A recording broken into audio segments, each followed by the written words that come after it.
বন্ধু বন্ধু, ওই যে লোকটা খারাপ হয়েছে দেখতেছস না? ও তো আসলে একটা পাগল। ও তো পাগল না, ও তো আমাদের এলাকার একজন ভালো মানুষ। ও তো আসলে একটা পাগল। খারাপ, আমি তোর প্রমাণ করে দেখাই দিতেছি। এই ছেলে, এদিকে আয়।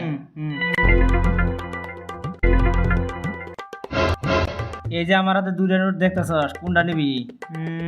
আমি এটা নিবো, এটা অনেক সুন্দর। হুম। 500 টাকা পাইছি।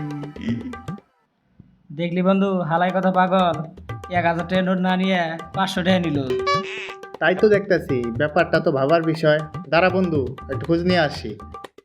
এ ভাই, দাঁড়া দাঁড়া, তোর বিষয়টা তো বুঝলাম না। তুই 1000 টাকা নেওয়া বাদ দিয়ে 500 টাকা নিলি কেন?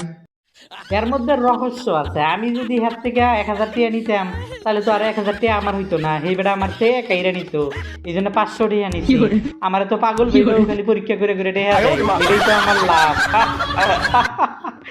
ওই লোকে